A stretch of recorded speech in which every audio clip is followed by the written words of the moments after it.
Hello and welcome. स्वागत है आप सभी का समाचार पल्स चैनल पे। वीकली करंट अफेयर 1 तारीख से 3 तारीख तक यानी 1 अगस्त से 3 अगस्त तक जो कुछ भी करंट अफेयर में इंपॉर्टेंट घटनाएं घटी हैं अभी उसे जल्दी से रिवीजन कर लेते हैं with the help of MCQ. So let's begin बिना टाइम गवाए हुए। और गाइस करना क्या है, आपको चैनल सब्सक्राइब करना है, do like share and comment अपने शेयर कीजिए अपने उन फ्रेंड को जो तैयारी कर रहे हैं किसी भी प्रतियोगिता परीक्षा की। तो सबसे पहले बात करते हैं पेरिस ओलंपिक 2024 में पुरुषों की 50 मीटर राइफल 3P जो स्पर्धा हुई थी उसमें स्वप्निल कुसाले ने कौन सा पदक जीता है। तो आंसर क्या होगा? देखो आंसर यहाँ पे है स्वर्ण पदक जीता है या रजत या कांस्य, इनमें से कोई नहीं, यानी गोल्ड सिल्वर या ब्रॉन्ज या कोई सा भी मेडल नहीं जीता गया। आंसर क्या है? सी ऑप्शन, कांस्य पदक जीता गया है। निशानेबाज है स्वप्निल कुसाले जो कि पेरिस ओलंपिक 2024 में पुरुषों की जो एकल प्रतियोगिता यानी सिंगल मेल प्रतियोगिता में 50 मीटर की राइफल में इन्होंने जो है कांस्य पदक जीता है। तो और इनको मिला करके यानी ये जो पदक मिला है भारत को, ये भारत का तीसरा पदक बन चुका है, यानी कि अभी तक भारत को पेरिस ओलंपिक 2024 में 3 मेडल मिल चुके हैं। बात करते हैं अभी जो हवाई अभ्यास तरंग शक्ति 2024 हो रही है उसकी मेजबानी कौन सा देश कर रहा है। तो बहुराष्ट्रीय है यानी कि इंटरनेशनल ये इवेंट है तरंग शक्ति 2024, इसकी मेजबानी भारत कर रहा है। देखो इसमें इसे ना 2 फेज में किया जा रहा है। पहला फेज जो है 6 अगस्त से 14 अगस्त तक है जो कि तमिलनाडु में हो रहा है।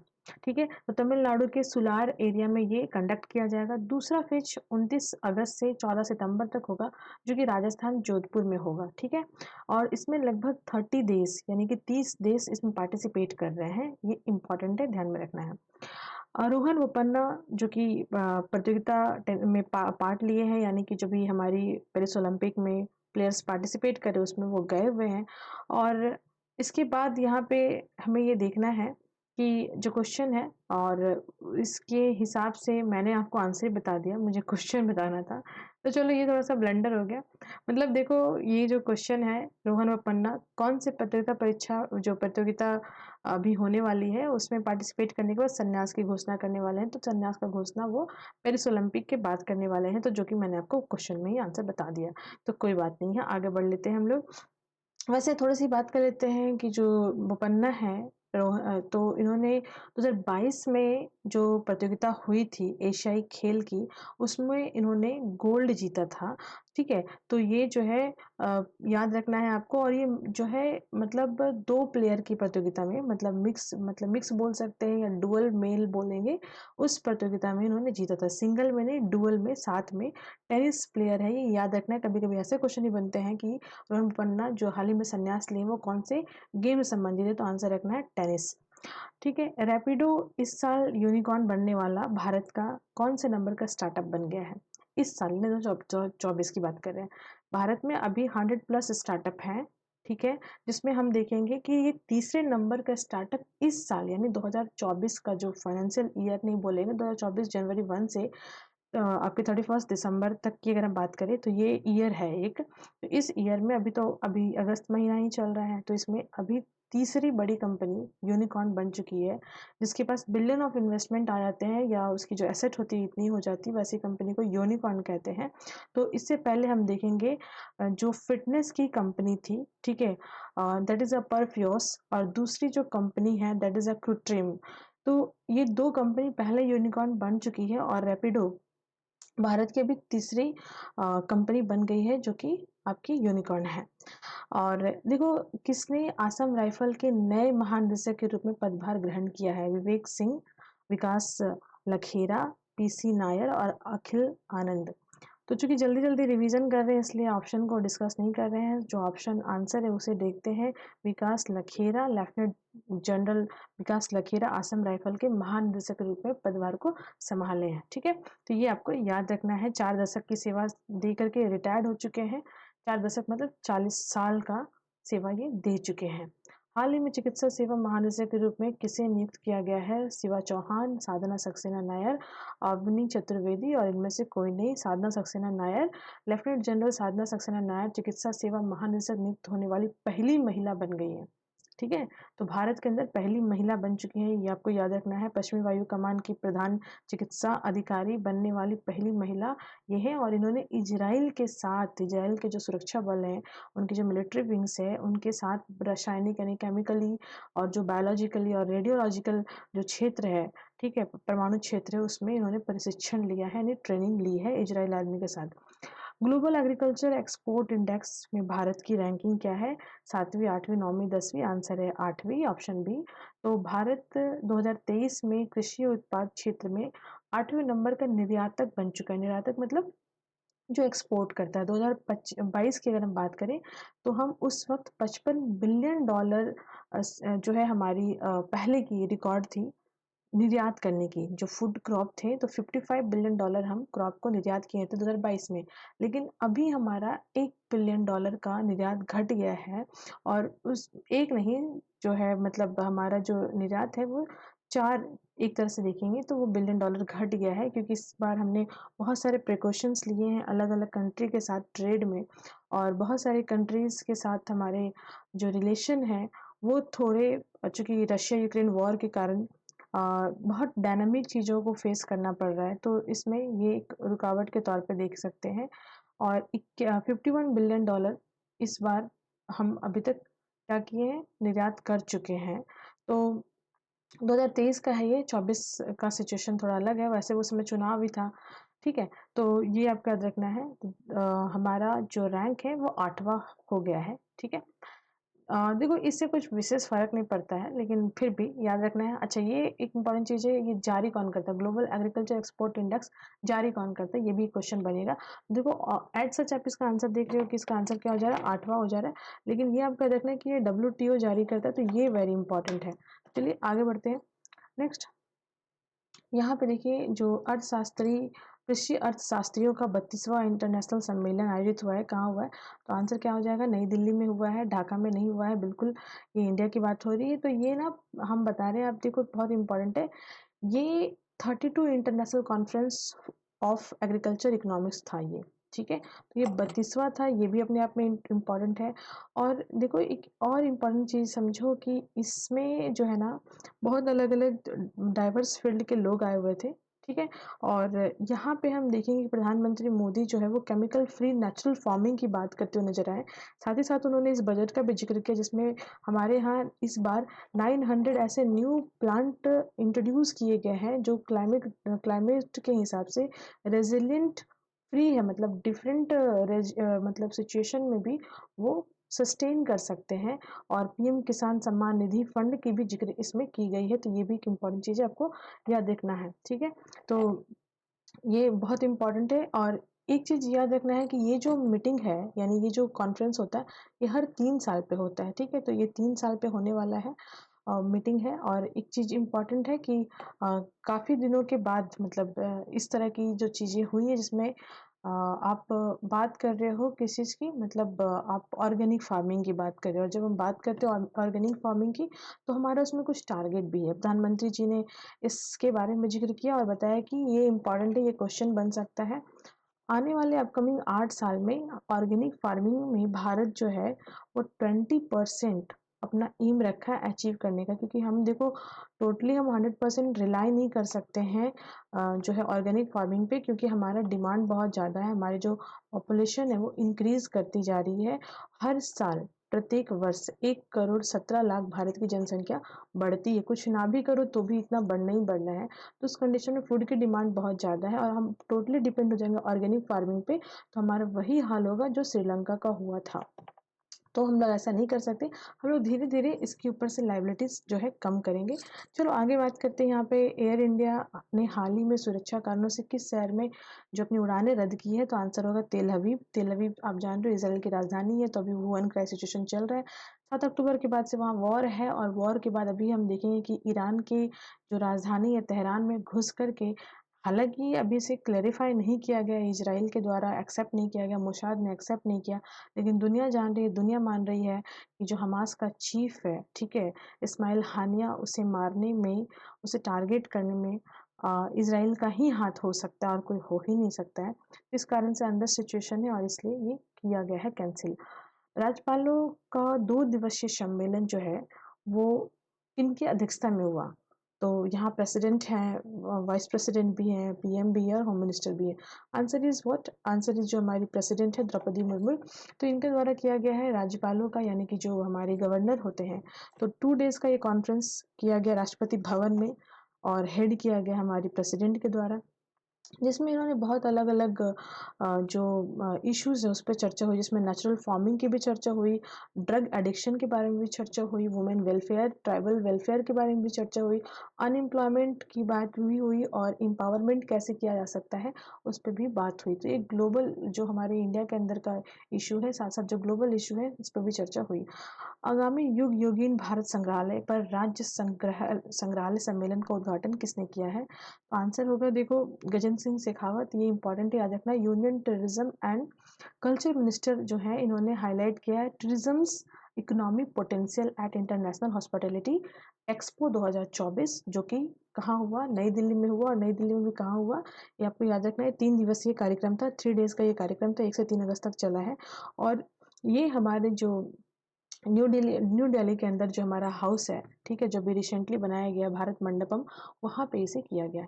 तो पेरिस ओलंपिक 2024 में अभी तक हमने कितने पदक जीते हैं? तो आंसर इज व्हाट, अभी हमने डिस्कस किया आपसे 3।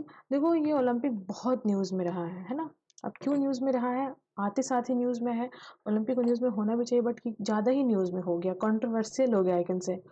देखो, पहले तो मनु भाकर ने जीता 10 मीटर में, ठीक है, सिंगल में जीता। और उसके बाद हम देखेंगे कि इसके साथ-साथ वो पहली भारतीय महिला ही बन गई। उसके बाद हम देखेंगे पहली भारतीय महिला किस क्षेत्र में बनी, याद रखना है कि एक ही गेम में, एक ही ओलंपिक गेम में 2 अलग-अलग मेडल जीतने का रिकॉर्ड मनु भाकर का बना है, ठीक है? और इन जो डुअल है, डुअल जोड़ी में दूसरे पदक भी जीता इन्होंने सबरजोत के साथ। और तीसरा स्वप्निल कुसाले ने 50 मीटर में तीसरा जीता। तो ये आपको याद रखना है, एक सिंगल जीता है मनु भाकर ने, एक डबल में जीता है और एक कुसाले ने 50 मीटर में जीता है। देखो, ये न्यूज़ आपने देखा होगा काफ़ी ज़्यादा, है ना? ये बहुत ओलंपिक न्यूज़ में है, भरपूर न्यूज़ में है, कंट्रोवर्शियल हो चुका है। दरअसल बात ये है ना कि जो न्यूज़ है वो ये है कि मतलब देखो, अभी चल क्या रहा है ना, एलजीबीटी जो कम्युनिटी है उनका एक बड़ा इशू चल रहा है। तो इशू ये चल रहा है कि बायोलॉजिकली आप अपना जेंडर चेंज कर सकते हैं। जो भी आपका जन्म है वो उस टाइम पे जो भी आपका जेंडर है उसको बाद में भी आप चेंज कर सकते हैं और इस तरह के बड़े गेम में पार्टिसिपेट कर सकते हैं और ये लीगलाइज है। क्योंकि देखो, LGBTQ++ जो हमारी कंपनी बन चुकी है, तो एक तरह से मतलब ये बहुत बड़ा एजेंडा चल रहा है। यूएस के अंदर भी आप देख रहे हो, बहुत ह्यू एंड क्राई मचा हुआ है। मतलब अ, इसी के कारण ओलंपिक में भी इसको जगह दी गई है। अब मेरे पास शब्द कम पड़ रहे हैं क्योंकि ये थोड़ा अनएथिकल भी है, लेकिन एथिक्स किसी भी देश का फिक्स नहीं होता। एथिक्स बाउंड्री के साथ ही चेंज हो जाती है। तो हमारे देश का एथिक्स ज़रूरी नहीं है कि यूएस के लिए वही एथिक्स होगा।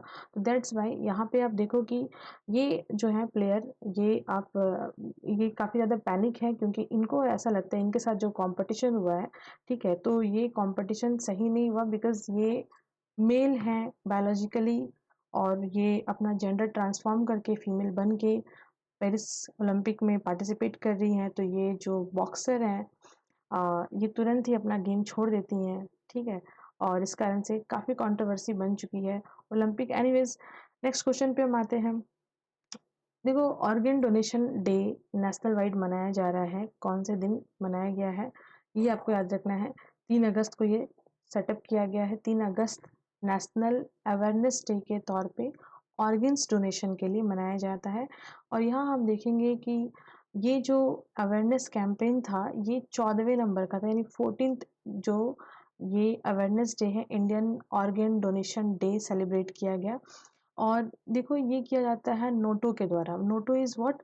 National organ and tissues transplant organisation. ये आपको याद रखना है। तो that is a full form, ये भी याद रखना है। मिनिस्ट्री ऑफ जो हमारी हेल्थ एंड फैमिली वेलफेयर है उनके तहत ये आता है और ये जो है 14th नंबर का एडिशन था और 3 अगस्त को किया गया। यहाँ से भी क्वेश्चन बन सकते हैं। थोड़ी सी हम बात करते हैं रेड अलर्ट के लिए अभी जारी किया गया। आपने बहुत सुना है, अभी आपने वायनाड का लैंडस्लाइड भी देखा हिमाचल प्रदेश में। इतना ज़्यादा रेनफॉल हो रहा, फ्लड आ गया, उसके लिए आर्मी जा रही है, हेल्प हो रहा है। तो बहुत सारी चीज़ें हमने देखा है अभी रिसेंटली और चल भी रहा है। आधा भारत लगभग डूबा हुआ है। नॉर्थ की अगर हम बात करें तो कितने सारे कलर जो है वो यूज़ किए जाते हैं आईएमडी के द्वारा, ये इंडिकेट करने के लिए कि कितना क्लाइमेट खतरा है। तो देखो, आप याद रखो कि 4 कलर यूज़ किए जाते हैं, that is a green colour, green alert जिसे कहते हैं, येलो अलर्ट, ऑरेंज अलर्ट और रेड अलर्ट। अभी रेड अलर्ट बहुत ज़्यादा चल रहा है, तो देखो red alert is a warning है, इसमें आपको एक्शन लेना ही होगा। अगर आप ऑरेंज अलर्ट की बात करते हैं तो एज़ सच आपको नहीं एक्शन लेना, लेकिन आपको प्रिपेयर रहना है, ये ऑरेंज कभी भी रेड में कन्वर्ट हो सकता है, यानी आपको रेडी रहना है एक्शन लेने के लिए। और जो येलो अलर्ट है इसमें है कि मतलब आपको वॉच करना है, ये मैटर जो है मीडियम वाला है, मतलब ये नॉर्मल है, लेकिन ये कभी भी सीवियर बन सकता है। और ग्रीन का मतलब होता है कोई वार्निंग नहीं है। तो ये आपको याद रखना है। अभी रिसेंटली जो राज्य है, 4 राज्य हैं जहाँ पे ये जारी किया गया है, हेवी रेनफॉल होगा, रेड अलर्ट जारी किया गया है। मध्य प्रदेश के लिए, महाराष्ट्र के लिए, गुजरात के लिए, गुजरात कोंकण रीजन और गोवा के लिए भी, इवन जो है उत्तराखंड, वेस्ट बंगाल और झारखंड के लिए भी। हिमालयन सब रीजन्स में जो पड़ते हैं ना एरिया, हिमालयन सब रीजन में वेस्ट बंगाल, बिहार और जो झारखंड का एरिया है, वहाँ पे ये अलर्ट जारी किया गया है। देखो, वायनाड में जो घटना हुई है इसकी भी जानकारी जो है ना हमारी आईएमडी के द्वारा 7 डे बिफोर दे दी गई थी। अगर उसको अच्छे से लिया जाता तो इतनी ज़्यादा जान माल की हानि नहीं होती जो अभी वायनाड में देखने को मिल रही है। तो हमारी जो आईएमडी है, राइट, तो ये बहुत ज़्यादा एक्टिवली पार्टिसिपेट करती है और बहुत अर्ली वार्निंग सिस्टम हमारा काफ़ी हाई है। हम इसको यूज़ करके बहुत ज़्यादा कैजुअलिटी को बचा सकते हैं और इनका ये जो इन्फॉर्मेशन है इसको यूज़ करके जो हमारे तटवर्ती स्टेट है, यानी कि जो हमारा कोस्टल एरिया का स्टेट है, वो अपने राज्य की सुरक्षा कर पाते हैं साइक्लोन से। रिसेंटली हमने देखा है गुजरात का, रिसेंटली हमने देखा है आंध्र का और उड़ीसा का। ठीक है, तो ये सब राज्य में जो साइक्लोन आए थे उस टाइम पे अच्छे से बचाया गया, जस्ट बिकॉज ऑफ आईएमडी का इन्फॉर्मेशन। और वायनाड के लिए भी इन्फॉर्मेशन था, बट समय रहते स्टेट गवर्नमेंट ने एक्शन नहीं लिया। देखो, अभी रिसेंटली इसमें मैं एमसीक्यू नहीं बनाई हूँ क्योंकि अभी ये होने वाला है, बस आपको अपडेट मार दूँ। न्यूज़ आ चुकी है, द्रौपदी मुर्मू जो हमारी प्रेसिडेंट है वो विजिट पे जा रही है फिजी। ठीक है, तो फिजी न्यूजीलैंड का उनका टूर है 5 से 10 तारीख तक, 10 अगस्त तक। और ये इसी महीने का एक इम्पॉर्टेंट याद रखना है कि जो ये कंट्री है न्यूजीलैंड है, ठीक है, तो ये हम देखेंगे कि ये एशियन मेंबर भी है, 11th एशियन मेंबर भी है, ये आपको याद रखना है। साइड बाय साइड जो फिजी है, यहाँ पे हमारे प्रधानमंत्री मोदी जी ने 2014 में ही जो है FITIC, दैट इज़ व्हाट, ये एक तरह से India Pacific island corporation forum है जिसको इनोग्रेट किया गया था फिजी में मोदी जी के द्वारा। अभी देखो, फिजी का क्या है ना, फिजी का बहुत ज़्यादा बनता नहीं है चाइना से, मैंने चाइना जो है पूरी तरह से फिजी को तंग किए हुए है। आए दिन उनकी जो शिप है उसको घेरा जाता है चाइना के द्वारा। तो जो पैसिफिक एरिया है, इंडियन ओशियन रीजन्स है, यहाँ पे जो चाइना की हेजेमोनी बढ़ती जा रही है, उसे कंट्रोल करने के लिए ये जो कदम है उठाने बहुत ज़रूरी है। नेशनल जो हमारी सेंटर फॉर गुड गवर्नेंस है, इनका 4th कैपेसिटी बिल्डिंग प्रोग्राम चल रहा है जिसमें ये श्रीलंका के जो मतलब सीनियर्स ऑफिसर्स हैं उनको ट्रेंड करे। 40 सीनियर सिविल सर्वेंट्स को उन्होंने ट्रेंड किया है ताकि उनको जो है उनकी जो वर्क क्वालिटी है डिजास्टर मैनेजमेंट से लेकर के ईच एंड एवरी चीज़ तक, उनको अच्छा कैसे गवर्नेंस प्रोवाइड किया जा सकता है, इसकी ट्रेनिंग दी जा सके। तो ये कार्यक्रम भारत सरकार चलाती है अपने पड़ोसी देश के जो सिविल सर्वेंट्स हैं उनको ट्रेंड करने के लिए। अच्छा, क्या आपको पता है कि जो भूटान के सिविल सर्वेंट्स होते हैं तो उनका जो ट्रेनिंग कार्यक्रम होता है वो भारत में ही होता है। यानी जब आप जो यूपीएससी की तैयारी करते हैं और जब देखते हैं कि जब उनका फाउंडेशन मतलब डे स्टार्ट होता है वो ट्रेनिंग, ठीक है, जो कि लवासना में होता है, तो उसमें आप देखोगे कि जो भूटानी सेना, जो भूटानी ऑफिसर्स होते हैं उनकी ट्रेनिंग भी भारत ही करवाता है और उसके बाद उनको जो है वहाँ पे सेटअप किया जाता है। तो कुछ डिवीज़न के साथ, यानी कुछ का जो ट्रेनिंग होता है वो भूटान के अंदर ही होता है और कुछ का ट्रेनिंग जो होता है वो भूटान के बाहर भारत में होता है। और भारत जो है भूटान की पूरी पूरी रिस्पॉन्सिबिलिटी लेता है सिक्योरिटी मामले में, जैसा कि हमारा उनके साथ ट्रीटी है। तो कायदे से जो एडमिनिस्ट्रेटिव फंक्शंस है उसमें भारत की बहुत योगदान रहती है, स्पेसिफिकली ट्रेनिंग प्रोग्राम में। तो ये था न्यूज़। 1 तारीख से 3 तारीख तक करना क्या है आपको, do like share and comment. Thank you, thanks for watching.